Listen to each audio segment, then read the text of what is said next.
45 minutes, some case-based examples shall be discussed by Dr. Arvind, Assistant Professor, Pediatric Cardiology, AIMS. And I request the chairpersons for this session, Dr. Jagan Mohan and Dr. Jacob, to take over the proceedings. Thank you, chairpersons, for agreeing to chair this session. So we had a very wonderful discussion by eminent faculty regarding the basics of cath lab oximetry and hemodynamics. So based on what we had learned till now, I had prepared some case-based examples. I think we would try and apply what all we learned in the last 2 hours and try to solve these cases. I hope it would be a useful exercise. So we have some residents logged in with us as panelists. So if someone could volunteer, it would make a very good discussion. So may I just intervene? I think Dr. Arvind, I think you can present I can dynamic data, and we can and lead the discussions as and when you deem fit, and we can just pull in at that time with whatever comments you want to make. Otherwise, you see, you find there are no responses from the audience, and I think we'll be just wasting time in silence. Right, let's start. Please, so thank you. Thank you. This was a 4-year-old boy with cyanosis. So he was taken for cath study. So we could see that his HPC saturation was 52%, and there was no step up between HPC and PA, and his systemic arterial desaturation was there up to 80%. And we could see that his PA pressure was it was like mildly elevated or normal, and though his RV pressure and RV pressure is elevated, and which is more than the LV pressure. So this would, and you could see that the RA pressure is also elevated, the mean of 10. So the patient has cyanosis with elevated RA pressure and with systemic desaturation. So this is the hemodynamic waveform. We could see that the LV pressure waveform has a rectangular configuration. However, the RV pressure waveform has a peaked configuration. So this is the hemodynamic of TOF with restrictive VSD, or it can also be a case of PS with intact ventricular septum. So it is important to differentiate these hemodynamic waveforms, because a TOF which has a non-restrictive VSD, both LV and RV waveforms look more or less similar with a rectangular pattern.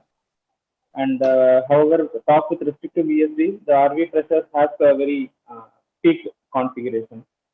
And this is why their RV pressures can go suprasystemic, and it can result in heart failure features, which is unusual in a patient with tetralogy. So there are few causes of heart failure in tetralogy, and restrictive VSD is one among them. And we have a discussion. Professor Jacob is there with us, or Dr. Hari? No. Oh yes, sir. How are you? Yeah, fine. I can continue. I am listening.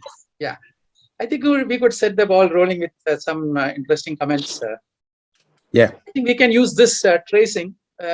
The left-hand tracing obviously shows simultaneous RV and LV pressures. They almost look identical, and that's what we generally see in what we call as tetralogy physiology. Right, because there is an unrestricted VSD, the two ventricles probably have almost identical characteristics, and all the pressures would be almost identical. Come to the next, and you find that the right ventricular pressure tracing is not only a little higher in higher, but also it has a little more conical tape. And this is fairly typical for an intact septum or a restrictive communication. You know, there can be a small VSD, but a restrictive communication between the two ventricles. And secondly, when there is an ectopic, you find there is a post-ectopic rise in the right ventricular pressures. Now, this is usually seen, it is also normally seen in the right ventricle, but to a lesser extent. But it is never seen in the left ventricle unless there is obstruction in the left ventricle, or there is a dilated cardiomyopathy or LV dysfunction. So on the left ventricle, you will find that post-ectopic beat does not give an increase in the systolic pressure. While in the right ventricle, it does. It can mean that it is severely pulmonary hypertensive with intact septum. It can be pulmonary stenosis with intact septum, whatever it is. So with this comments, I think when he was talking about tetralogy with restricted VSD, I think it's an extremely uncommon form of tetralogy. We rarely see it. Maybe I may have seen just a couple in the 30 or 40 years. And obviously, I think more common would be a pulmonary stenosis with the restrictive VSD, which need not be tetralogy. It can be non-tetralogy, pulmonary outflow obstructions with restrictive VSD. And that is far more common than a tetralogy with restrictive VSD. Obviously, if it's a malaligned VSD with an infantile hyperplasia, obviously it should be a tetralogy. Professor Jacob Jose, can you just give your input? I think same. My comment is the same. I have not seen many of them. Maybe one or two. Maybe due to the tricuspid valve, invading into the VSD area. Dr. Arvind, shall we go to the next if you want, or you want any more discussion? Yes, Dr. Of course, Taragan, one small concern, Dr. Taragan. here, obviously, just 1 minute. Show me the oximetry. Yeah, obviously, see, oximetry, you should quickly say that there isn't any left to right shunt. The pulmonary artery and the SVC are identical. There is obviously a right to left shunt, but not at the atrium, which would be what it is if it was a PS with intact septum. And there's a right to left shunt at the left ventricular level. Further, the step down is not there. And obviously, unlike a tetralogy, the filling pressures are a little more elevated in the right ventricle as compared to the left ventricle. And also, it is reflected in the right atrium against the left atrium.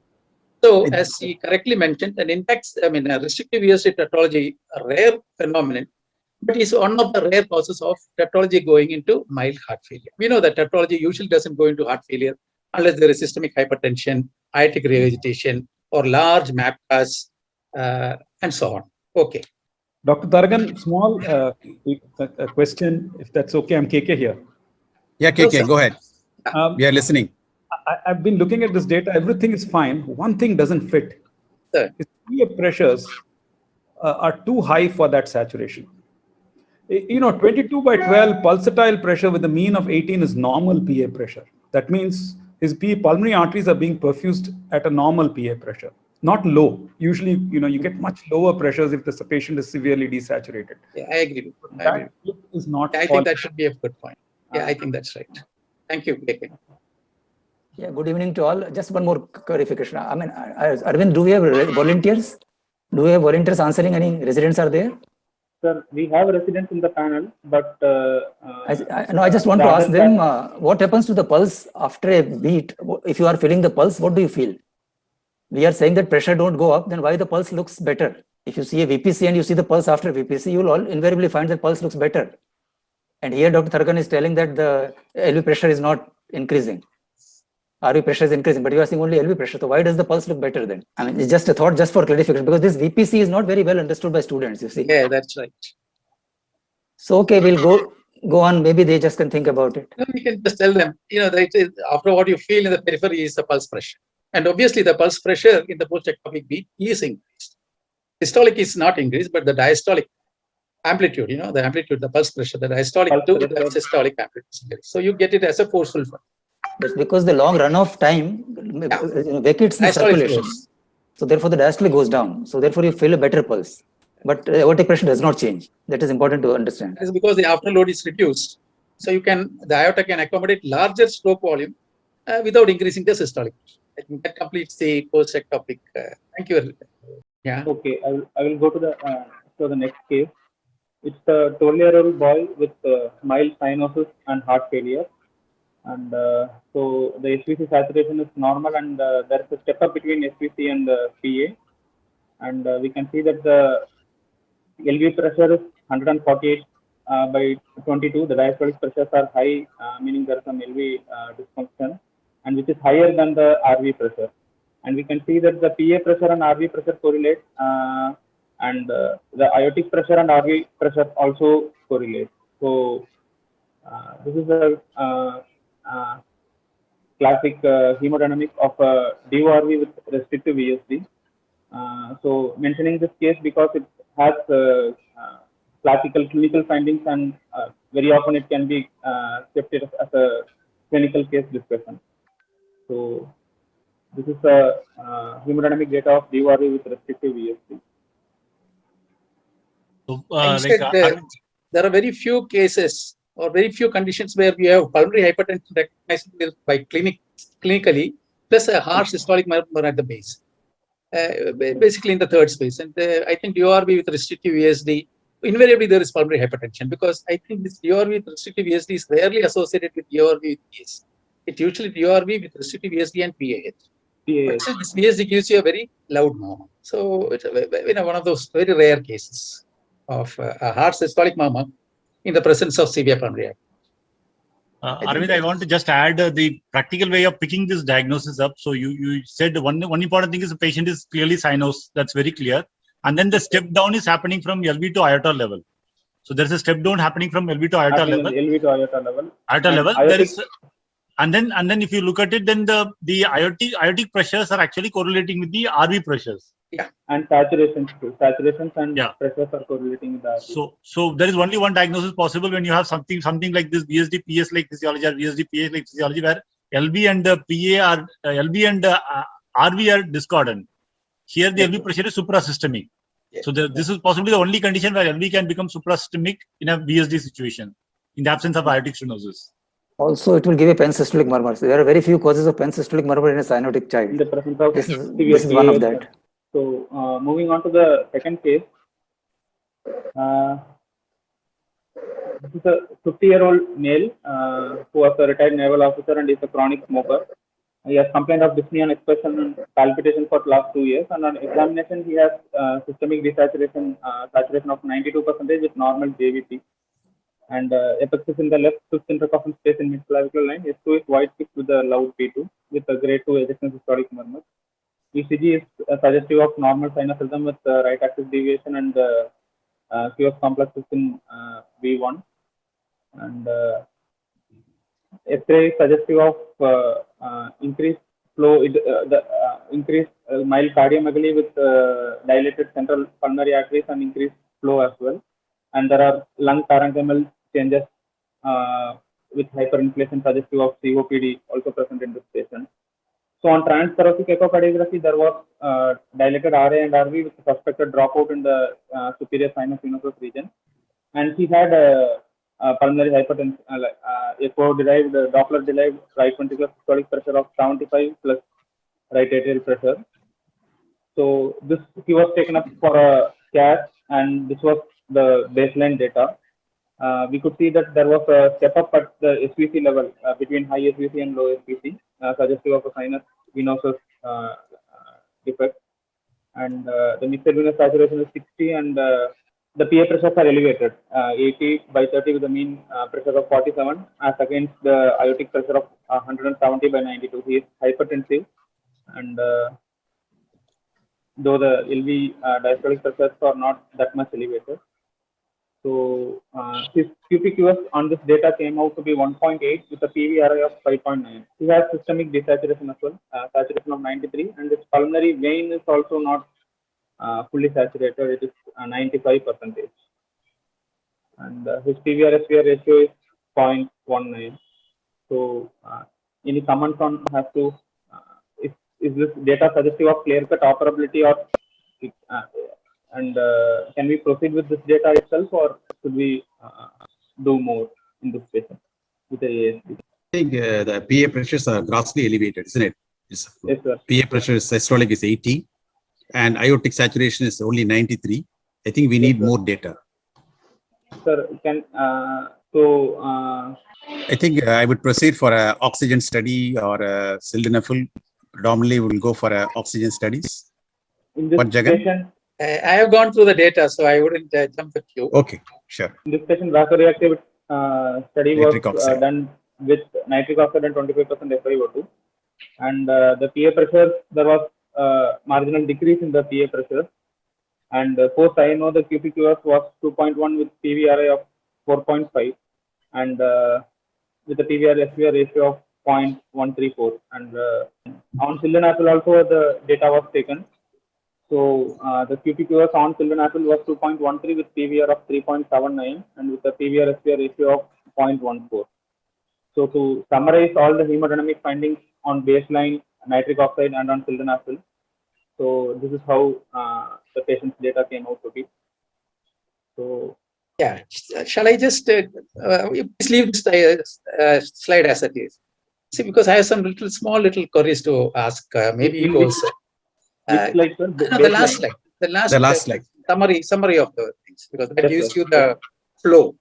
You see, your Yes, sir. written QP has only 3.57, right? Yes, sir. And you know the pulmonary artery mean and the pulmonary artery and pulmonary vein, the difference is around 40. So 40 divided by 3.5 would be almost 10, isn't it? So I think there is a little mismatch between what is presented and what actually is there. Okay. You get my point? Yes, sir. Yeah. And of course, you know, I will make a little, maybe a little deviation in the discussion. You see, when the SVC is 51, you must know why it is 51. With the arterial saturation quite okay, 93, maybe there is a 2% difference because of COPD, I agree, or maybe some right left side. But the low cardiac output, 56 in IVC is extremely low for any healthy AST. So it has to be a low systemic cardiac output, and it has to be secondary to pulmonary vascular disease, right? Unless, you know, you're talking about 50-year-old smoker with and hypertension. You know, his systemic pressures are quite high. But that also you should have told, because hypertension, ischemic heart disease, actually increase the left-right shunt across the AST because of non-compliant or diastolic dysfunction of the left. Similarly, in a sinus venous AST with PAPVCs, the PAPVC shunt is obligatory, and hence it does not totally respond one-to-one with pulmonary vascular disease, right? At least it never becomes a right-to-left shunt. So that is a problem with pulmonary venous drainage being anomalous. It is almost always obligatory. Depending upon the pulmonary vascular disease, it may reduce. That's one thing. So we have many reasons why this patient may have actually a QP which is around 1.8, which is not necessarily due to the original shunt. It can be due to LV dysfunction of various degrees. We don't have pulmonary wedge pressure or the LV EDP. Especially we don't have the LV EDP. Second, LVD we have it's 10. It's not LV EDP. Yes, sir. Okay, so then obviously then we are not talking about an LV cause for increase. Then obviously, as I said, the pulmonary venous drainage always gives you some obligatory shunt. Then of course is your QP and QS. You know, if you're using, just listen to me, if you're using VO2 as constant for all your patients, as the previous speakers had told you, then all that you're calculating are indexed. You get my point? Yes, You say VO2 is always you write as 150. as index. You don't correct it for body surface area, then all the data you get is indexed. That means QPI, QSI, QPI by QSI, whatever it is, PVRI and SVRI. But if you had taken the VO2 as constant multiplied by the body surface area, say 1.7 in this man, it is 1.6 or 1.7, then the VO2, the numerator increases. So pulmonary blood flow would increase, the systemic blood flow would increase. You get my point. So you have to be clear whether you're giving us the QPI or the QP. These are QP values. I mean, then I told you, see, this patient has very low cardiac output. QP is 3.57, but QS is 2. It's very low. So even at a 2:1 shunt, the pulmonary blood flow is almost just like a normal 3.57. So obviously he will have a very high pulmonary vascular resistance with the PA pressures. And what I wanted to again tell you is that a 50-year-old, I think resting hemodynamics is extremely important. And if the resting hemodynamics is unfavorable for surgery, I don't think you get very great additional information to change your diagnosis with maybe sildenafil or nitric. Of course, he has some COPD, maybe some hypoxia. I think he should have a blood gas in the arterial the first stage. But otherwise, so I think his basal data does suggest that you are not going to benefit much by offering him. Professor Dash, I think he's there. Can you just give your opinion, or anyone for that matter? Yes, sir. Good evening, sir. Yeah. Sir, really, sir, should you treat the hypertension first? Yeah. Because he's hypertensive also. That is also adding to his left-right shunt. So I think should be adequately treated the hypertension. Then you can have one set of oximetry. Yeah, that's true. So if you look at the RP by RS, many people say less than 0.3 means operable. So here you can see the value is 0.1 because the SVR is very high. Yes. So that value 0.3 should also not be taken as in isolation. So the same like hypertension, that will impact your value of RP by RS also. So these are the thoughts. And do you have the blood gas? I mean, actually? Sir, no, sir. For the But But CO2 that's level, okay because you are giving an FiO2 of only 25%. In normal also FiO2 is 20% atmospheric air. So 5% you don't need to do blood gases. It will not make a big difference. But if FiO2 is more than 30%, you must have blood gases to compute the dissolved oxygen for calculating all the flows. No, if the PCO2 is raised, then that could tell that the lung disease is much more severe than I what you think think. we should have a blood gas for all that's these. why. Yeah. Blood gas should have been important because he's a smoker, some COPD. You could summarize the causes of cyanosis in normal PA pressure with normal PVRI for the residents. That in ASD's desaturation does not mean inoperability. So those causes, which is a usual exam question. sir, I have a slide in the next case. I could show it at that time. Sir. Go ahead. Okay. Okay, if you're addressing this, no, ASD with normal PA pressures with cyanosis, what are the causes? Can you just enumerate a few? Like a Ragib's type of ASD. Ragib's type of ASD. I think Arvind has a slide on that. It says. Oh, you have? Okay, yeah. Arvind has. So ASD can present with desaturation even with normal or mildly elevated PA pressure.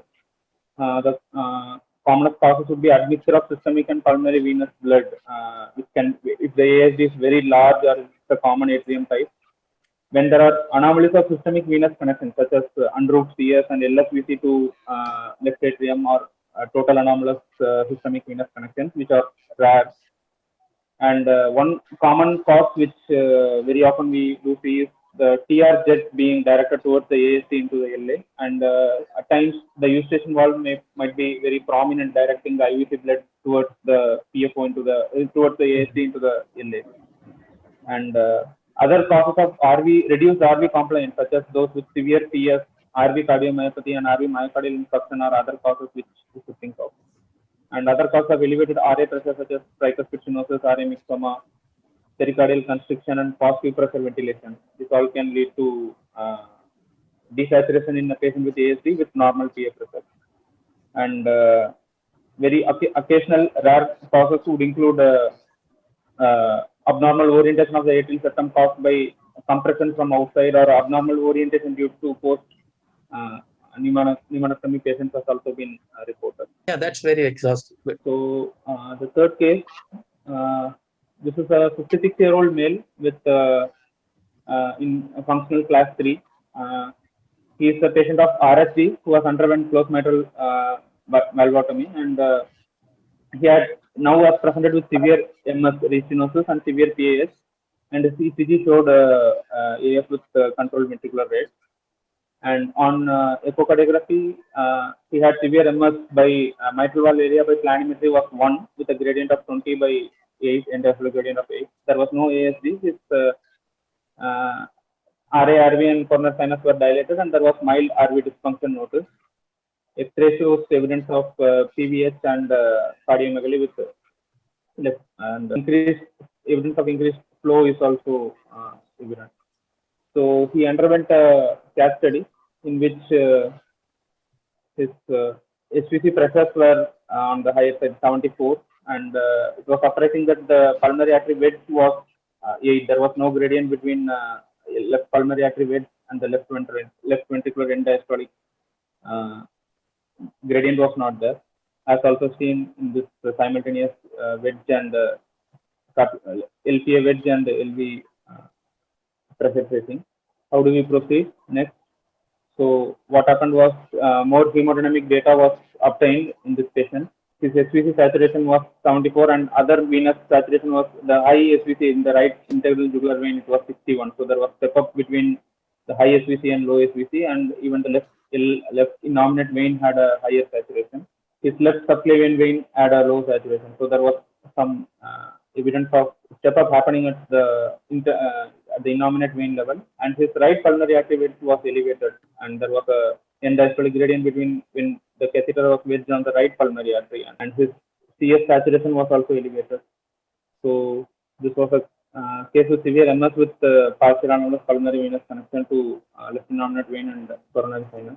Just wanted to discuss the hemodynamics in a patient with MS with ASD and MS with PAPVC. How differently do they? I think we must congratulate you for having suspected a small shunt through probably it's a hemianomalous or must be a single pulmonary vein, the left upper pulmonary vein, the classical, draining anomalously into the innominate. But we must congratulate you because I don't think most of us would have picked it up, except by the chance finding of right pulmonary artery wedge or left pulmonary. I don't know which one it is. The right or left pulmonary artery wedge. The right pulmonary artery wedge was elevated. Whatever it is, the pulmonary wedge pressure which was normal is the side where there is an anomalous pulmonary vein drainage into the normal pressure chambers on the right side. Anyway, it's good. Of course, it's a small shunt because when SVC is 75% and everything else looks okay, we don't think of a right to left shunt. That's what happens, unless, IVC also, if it is more than 80, we might think of some anomalous drainage into the IVC like a scimitar. Here you picked it up. I think I must congratulate you. But there is not a big shunt. There is no step up. There is a step up. Step up is between the high SVC, sir. Right IJV is 61. No, but you cannot talk of step up at a localized level. Step up should have been between SVC and PA. Or proximal to that plus the PA. Step up is always in a context, total step up is in a context of mixed venous versus PA. Otherwise, wherever the vein is, you will find some step up. So it's a really small shunt in that sense.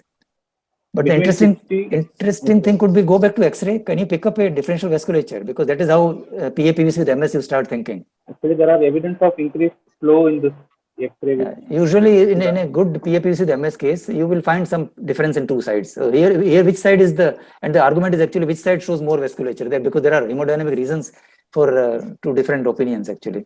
So which side was PAPVC here? Left side was PAPVC. Whereas our impression would be that right side looks little more congested. So which one should show more congestion? So right side is showing pulmonary venous congestion. Left side should show more flow, end-on vessels and right side should show more PVH. PVH, yes, sir. I think it looks like that now that we know the diagnosis. That right side looks PVH and left side looks maybe some end-on vessels. Retrospectroscopy is easy. At a clinical level, tell us the plan of management. Now, obviously, you have got isolated left PAPVC, but the rest of the data is already there with you. What is the plan? What would you plan? Do you think this patient can have a re-PTMC? Yes, to undergo a MVR with PAPVC repair. Oh, no, that's okay. But what do you think why do you think he needs an MVR? Don't you think that mitral valve is he's symptomatic? He's symptomatic with his mitral valve was not for PTMC. He has significant subvalvular disease, so he anyway has to go for a mitral valve surgery. Oh, see, it was not a calcific mitral valve. There is commissural fusion, right? Because you apply planimetry, the mitral valve area is only one. And so subvalvular pathology will not reflect on mitral valve area here. It might reflect on the gradient. So I personally feel there is no harm attempting a PTMC, leaving that single pulmonary vein. You see, if you look at the autopsy series, about 0.8% of all normal autopsies will have a single pulmonary vein anomalously draining. 0.8%. That means almost 8 per thousand or so, right? So, and no, it is never diagnosed in life. I think we could just leave it aside and give him a less invasive procedure and see how he behaves. You can always go and do an MPR and reroute that. And rerouting a single deflected pulmonary vein, it's not easy because it is not in the mediastinum. It is deflected from the mediastinum, little lateral. If it is single one. So these are the reasons I think you should be careful. You end up giving a pulmonary vein stenosis rather than apparatus. So surgeons don't like to touch the vein, but it should be one vein only. If the entire left lung is draining anomalously, then you think differently. Yeah. So was it one vein, means one of the two left pulmonary veins, or the entire left side? That will determine. Yes, sir. In this case, it was two veins, one to the left innominate and one to the coronary sinus. So if two things are going anomalous, then the argument is that suppose the other lung becomes pneumonia in the other lung, then it can become life-threatening. So that can be indication of surgery. But otherwise, isolated pulmonary vein should not be touched. That is the message. Single pulmonary vein. Single pulmonary vein should not be touched. That's very important. So the next case, it was a 9-year-old girl with cyanosis from first year of life. Her HVC saturation was 63% and there was no step up. And both RV and LV pressures are equal, suggestive of a large VSD. And her pulmonary artery pressures are lesser than RV pressure, but it is not as low as in a case with tetralogy. And there is systemic arterial desaturation as well. This was the echo in this patient. You could see that there was a large VSD which is shunting bidirectionally, and the mitral valve looks abnormal with turbulence across it, and there was evidence of supramitral ring and single papillary muscle. Though the turbulence across the mitral valve is not as high as expected. So this was a case with TOF with MS, and it was a congenital MS in this case. So I thought we would discuss the hemodynamic importance of why it goes undetected. It is easy to miss mitral valve pathology in a patient with TOF because of their less blood flow to the lungs. But it has very important implications in the post-op period and during the surgery also. Unless we point it out that the mitral valve is abnormal, the surgeon won't, because the TOF surgery steps are so that LA won't be accessed during surgery. So it is important that it is identified in this patient. So discussion, I thought we would discuss regarding the hemodynamics of TOF with left atrial outflow obstruction. So luckily, thankfully, this is a very rare thing, and we don't encounter this often. Yeah. Only a point I can say is that this is not multi-illustrate the diastolic versus wedge. You see the gradient between PA diastolic and PA wedge is very low, suggesting that there is no vascular obstructive disease despite a PA pressure which looks 42. So that is also one thing which should look into, PA diastolic and PA wedge as a marker of health of the pulmonary vasculature. Rest is, as you say, is very important to pick up because surgeon won't go there otherwise. Beyond that, a little bit of raised PA pressure can come in TOF with absent pulmonary valve also. And sometimes they could be little cyanosed. So you could potentially have a cyanotic tetralogy with a mildly raised PA pressure. May not be 40, but often we say 30 in absent pulmonary valve. So it is another setting with little higher pressure than what we normally expect. So one pointer is that possibly the PA pressures are slightly higher, then you expect the FA saturation to be nearly normal or pink, sir. Yeah, this is quite significant desaturation. And elevation of diastolic pressure in PA is also. Yeah, but that is secondary to the wedge increase in wedge pressure. So you have a fortunately wedge here, otherwise you mostly won't have a wedge, and then you may be in difficulty to understand what is happening. Yes. So here there is a gradient between wedge and LVED, so that makes it easy. But one has to pay attention to this because this gradient can come if you don't have a tracing, you will not know where is the gradient coming, and you might just underestimate it or miss it actually. Do you have the tracing of this child LVED with wedge? No, sir. Okay. So this was another case with TOF and quadratatum. So I just wanted to discuss the implications of this combination, though rare. So this will be the last case. It's a 15-year-old boy with PAH. And his saturation is 60, and there is no step up, but his LPA saturation and RPA saturations are different, and so are the pressures. His RPA pressure is systemic, and whereas the LPA pressure is correlating with that of the RV. So it's hemitrunchus. This was a simultaneous injection from aorta and PA. It is a hemitrunchus, RPA arising from the aorta.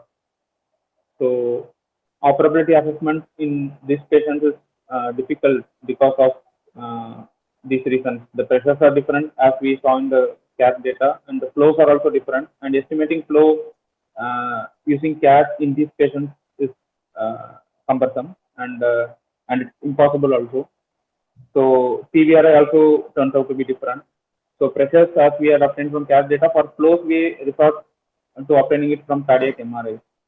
So we combine both this data and calculate PVRI for each lung separately. So we had the pressure data from MRI. We derived the flow data in this patient. So we could calculate PVRI for left and right lung separately.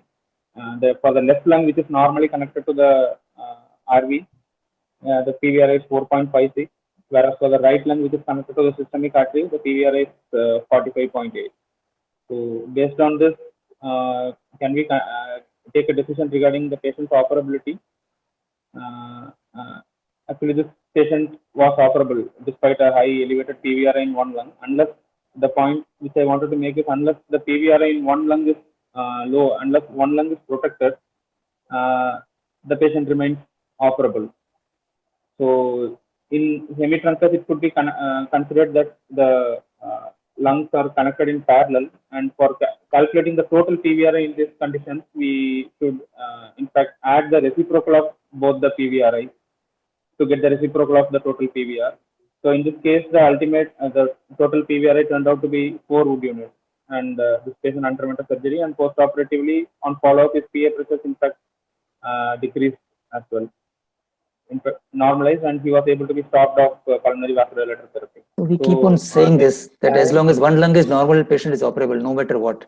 As long as one lung is abnormal, and you don't get a direct demonstration. This is a direct demonstration, that concept, that 1 by R is equal to 1 by R1 plus 1 by R2, it really works. So there Yeah, are that's many correct. cases. I think That's that's not- true. Yeah. I just have a little, I would just like to discuss one more thing. That see, you have got a right pulmonary artery which is supplying the entire right lung, which is not taking Yes, part in sir. any oxygenation. So obviously, Yes, as sir. you correctly said, you cannot measure by oximetry any shunt, because it is almost like a left-to-left shunt, like a Yes. systemic arteriovenous system. You cannot calculate the shunt. But what I'm trying to tell you is, we must make sure that the left lung, it's a single lung perfusion, because the entire cardiac output, the effective cardiac output is going through the left lung. If the Yes, sir. PVRI is acceptable for surgery, then putting a parallel circuit of the RPA does not really matter, because the sum total of the PVRI will only, if at all, reduce, depending on how much flow after correcting the RPA to the connecting RPA to the MPA, how much flow goes into the right lung, right? We already know that pre-operatively, the flow into the right lung is only 1.5 liters, while in the left lung is 4.6 liters. So it is likely to remain the same, because here the pressure head was aorta, here the pressure head is only pulmonary artery. So I think in the though the PVRI of the total circulation will reduce, the right lung will take very little of the pulmonary blood flow, very little, maybe say 20% or less. And then Even you have to after decide, the anastomosis. and you have to decide whether you want to have a pulmonary vascular disease lung in the body, because it also will have complications like pulmonary hemorrhage and all that. That's all I wanted to just tell. Yeah, no, but here the topic is little, Dr. Tharkan, it's little different, because left is more hypertensive here. So what we are getting into the circuit is a healthy lung. I mean, here the right lung we thought was non-hypertensive, and the left lung is hypertensive. Isn't that, Arvind? Sir, Or am right lung is hypertensive. Opposite. Right lung is hypertensive. The left lung is normal. No, it's not No, normal. left lung, I mean, left lung is PVRI is low. PVRI is low in which lung? In this one. PVRI is PVRI is 4. low in left lung. In the left lung. 4.5. Okay. Then, 0.56. yeah, then you are right. Because we had a patient with RPA where ostial narrowing of RPA was there. So right is protected. Yeah, And then the there's no decision is problem. even easy. Then there's no problem. Yeah, right. Absolutely. Anyway, it's a good case. I think, hemodynamics of truncus, it's a little difficult. And not very well dated. Not very well validated. I mean, there are theoretical That's concepts, right. but this one is working out, so it's good. Yes, you've done it well, and I think the patient has improved. Anyway, the total PVR is still 4 Wood units. We can ask Kannan, where is, I just saw him. Anyway, Dr. Arvind, you can quickly go to the last case and just tell us what is. Yes, sir. So, this was a 3.5-year-old girl with cyanosis noticed since last 1 year, along with abdominal distension and pedal edema. ASD was showing a right to left shunt with no PAH, dilated RV with mild hypoplasia and ventricular dysfunction. So this was the hemodynamic data. HCC was saturation was very low, 45%, and with high RA pressures and RVD and the PA pressure was also elevated, and there was also significant LV in diastolic pressure elevation as well. So his systemic saturation was 56%, and these were the angios of this child. It was a 3.5-year-old child with a right to left stenting ASC with RV dysfunction and smallish RV. Severe RV hypoplasia. Probably the same patient where SCC IVs is going somewhere. Is it IVs Sir, related no, to? it is the normally connected only. The one thing interesting in this child was the waveforms of RV, which was resembling that of right atrium in this patient with severe RV cardiomyopathy. So it's a hypoplastic non-contractile sort of RV. It's like Non-contractile, yes, sir. More like a fontaine. Sort of. Non-contractile as well as non-compliant. That is why it is not able to accommodate any inflow, and the patient is surviving because of the the right to left shunt at the atrial level, and partly oxygenated by the little flow that is going from the right ventricle into the pulmonary artery. Whatever the right ventricle is accepting is going to the pulmonary artery, so that he's surviving for oxygenation there, and for his cardiac output, he is depending upon the right to left shunt at the atrial level. Obviously, this is a purely dysfunctional, highly non-compliant, non-contractile right ventricle, which just does not accept a large amount of venous return. As you correctly said, the right atrial, the right ventricular, and the pulmonary artery traces will almost look identical. All are similar, even pressures and waveforms. Only thing is, see the hemodynamics. I think the patient is very sick. A saturation of LV and aorta is 56. So the PA is 62. I think the patient has become a little unstable during your hemodynamic study because the FA pressures, the FA pressures are very low. His FA is 60. When normally it was like this ambulatory, or it was only during the lab. I think it was just like that. He was saturating at 65. Anyway, the message is very clear. It's the patient is very sick. He was a sick patient. And became more sick during the procedure, after the procedure. That is why that FA saturation has fallen further. Why LVED is raised? Yeah, that's right. Now we want to know what is the plan for this child. Do you want a cardiac transplant, or you want a Glenn, or you are a Fontaine, and what are your concerns? I think that's the last question. Glenn would be unlikely with the elevated PA pressure. Basically, this should be a case of rapidly progressive cardiomyopathy. Ideally, it should be listed for heart transplant, but other palliative measures would be maybe a BT shunt would be a option.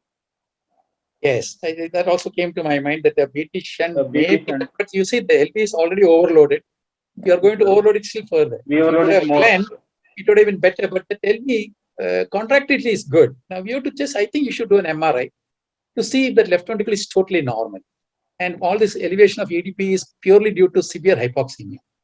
In which case, correction of hypoxemia might improve the LV function. Maybe you should do a BT shunt first. Let the left ventricular function improve because the hypoxia is taken care of. And then consider whether the EDP falls, the pulmonary wedge pressure falls, the pulmonary artery pressure falls. Then you can go for the Glenn or Fontaine. I think Dr. Kothari, I mean, you are absolutely agree, because I was also telling that 50s hypoxia could become an important factor here. So let us correct hypoxia and see what best we can offer after that. So Rama, Dr. Arvind has done an excellent job. He has done not only a presentation but also a lot of teaching, and I think all the faculty have been actively involved, and a good session, I think, for both the fellows as well as young consultants. Thank you very much once again. Thank you. Over to the